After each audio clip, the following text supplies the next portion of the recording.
इस बीच एक बड़ी खबर आपको बताएंगे। दरअसल न्योते पर अखिलेश यादव का बयान सामने आया है। उन्होंने कहा है कि हमें प्राण प्रतिष्ठा को लेकर कोई न्योता नहीं मिला है, कोई कुरियर भी उन्हें नहीं मिला है। इस बात का जिक्र अखिलेश यादव ने किया है। दरअसल निमंत्रण को लेकर अखिलेश को दो अलग अलग बयान अब तक सामने आ चुके हैं।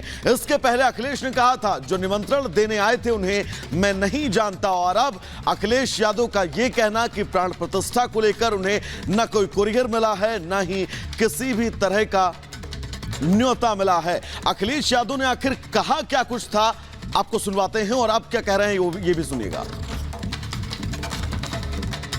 मैं नहीं जानता हूं, न मेरा कोई परिचय है, न मेरी उनसे कभी कोई मुलाकात हुई होगी।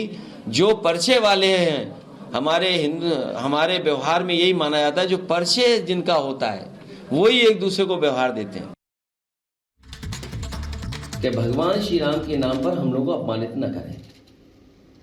आप ही में से कोई साथी एक आया था, शायद हमारे पास अगर रिकॉर्डिंग होगी तो हम देख सकेंगे, सुन सकेंगे, जिन्होंने ये कहा कि आपको न्योता मिला है, और उसके बाद सच्चाई सामने आई, वो न्योता नहीं था, वो कोरियर से भेजा हुआ कोई न्योता है जो अभी तक नहीं पहुंचा है। मैं आने में देर किया हूं, मैं घर पे चेक करके आया हूं कि पहुंचा है कि नहीं पहुंचा है कोरियर। पार्टी कार्यालय में भी अगर किसी को कोरियर मिला हो तो हमें बता दें। और कम से कम आप में से जो लोग उस दिन न्योते की बात कर रहे थे कि आपको न्योता दिया गया है, कोई देने आया है, मैं आप ही उस साथी से कहना चाहता हूं कि कम से कम उस कोरियर की रिसिप्ट हमें दिलवा दें।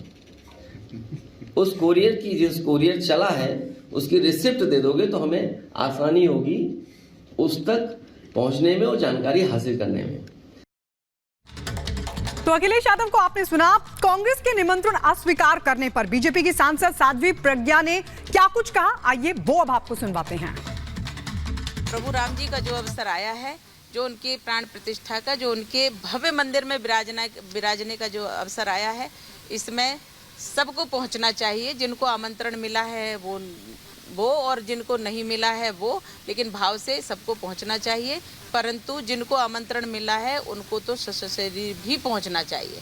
मुझे लगता है कि जीवन भर जो विरोध करते रहे आजामिल जैसा, तो जो जीवन भर विरोध करते रहे, अगर उनको अवसर मिल रहा है तो मुझे लगता है पहुंचना चाहिए। और नहीं पहुंचे, अब उन्होंने घोषणा कर दी कि हम नहीं पहुंचेंगे, तो कोई बड़ी बात नहीं है, क्योंकि ऐसे कांग्रेसियों ने सदैव से प्रभु राम जी के अस्तित्व को नकारा है। तो चलिए अब इसी कड़ी में आगे बढ़ेंगे और बात करेंगे बिहार के शिक्षा मंत्री चंद्रशेखर की, जो लगातार प्रभु श्री राम को लेकर विवादित बयान देने से बाज नहीं आ रहे हैं। तो वहीं अब उनको लगातार देश भर से नसीहतें मिलने का दौर जो है वो शुरू हो चुका है। एक्ट्रेस अक्षरा सिंह ने भी उन पर पलटवार किया है और साथ ही देश भर से तमाम प्रतिक्रियाएं बिहार के शिक्षा मंत्री चंद्रशेखर को लेकर अब सामने आ रही हैं। रिपोर्ट आपको दिखाते हैं।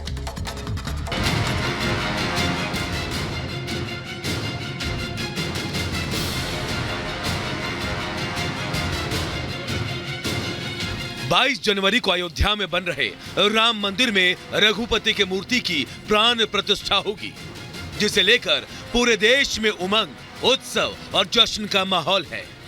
अपने आराध्य को लाने को लेकर तैयारियां जोरों पर है, लेकिन इसी के साथ चरम पर है सियासी बयानबाजी। जहां समूचा देश भगवान राम की भक्ति में लीन है, तो एक विरोधी धड़ा भी है जो लगातार प्राण प्रतिष्ठा कार्यक्रम और राम मंदिर के विरोध पर अड़ा है।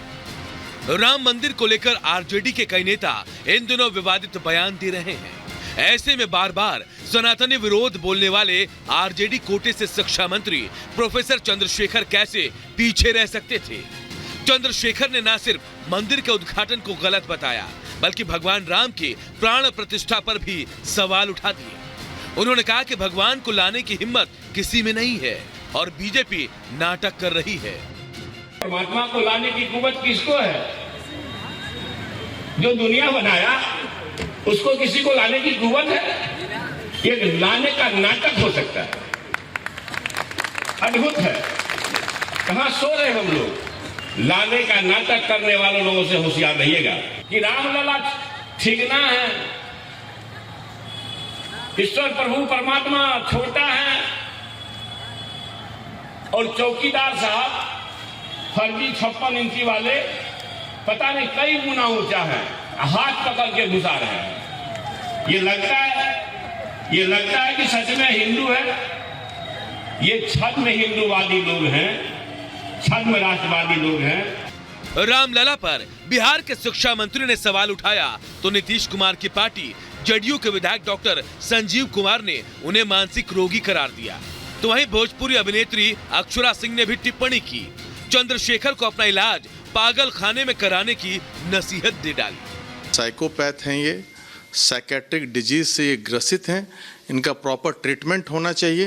पागल खाना अब तो पहले कांके जाते थे, अब बिहार में भी बन गया इनके लिए। ये जो पागलपन का दौरा पड़ गया है इतने जमाने बाद, इतने सालों बाद, आई थिंक उन सभी लोगों को इलाज की जरूरत है कि हम इंसानों को नहीं छोड़ रहे हैं, अब भगवान को भी नहीं छोड़ रहे। बिहार के शिक्षा मंत्री ने भगवान राम का विरोध किया, उनके अस्तित्व पर सवाल उठाए तो साधु संतों ने भी नाराजगी जाहिर की। रितेश्वर महाराज ने अमर्यादित टिप्पणी करने पर संविधान के तहत कार्रवाई की बात कह डाली तो बीजेपी ने भी विरोधियों पर हमला किया।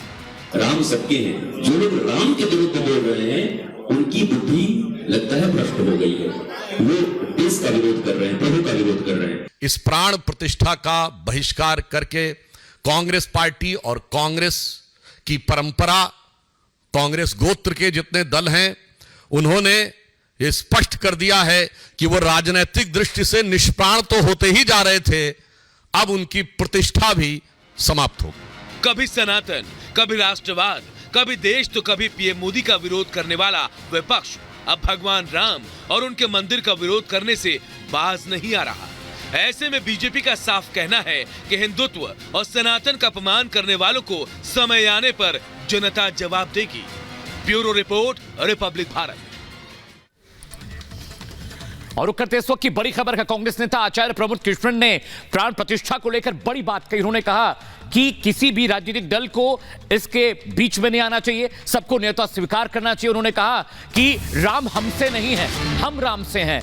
आचार्य प्रमोद कृष्णन ने कहा कि यह बहुत बड़ा पर्व है और सभी राजनीतिक दलों को इसका न्योता स्वीकार करना चाहिए, इसके बीच में रोना नहीं बनना चाहिए। उन्होंने कहा कि राम सबके हैं और इसीलिए हर राजनीतिक दल को इस प्राण प्रतिष्ठा का स्वागत करना चाहिए। उन्होंने ये भी कहा कि जो राजनीतिक दल इस न्योते को स्वीकार नहीं कर रहे हैं उन्हें ऐसा नहीं करना चाहिए। नेताओं को धर्म की व्याख्या करने से बचना चाहिए।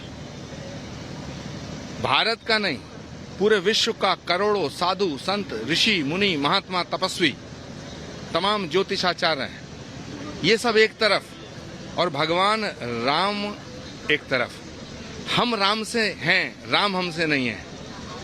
ये जो ब्रह्मांड है ये पूरा राम संचालित करते हैं। हमारे शास्त्रों में एक सूत्र है, शुभस्य शीघ्रम। जो शुभ काम है उसको जल्दी करो, जो शुभ काम है उसमें रोड़े मत अटकाओ। भगवान राम का मंदिर बन के तैयार हुआ है, इसका स्वागत करो। ये भारत का उत्सव है, ये भारत का गौरव है, ये हमारे सनातन का उत्सव है। इसमें विघ्न डालना छोड़ो और मैं तमाम राजनीतिक लोगों से अपील करना चाहता हूं कि इस निमंत्रण को स्वीकार करो। राम सबके हैं, सब राम के हैं।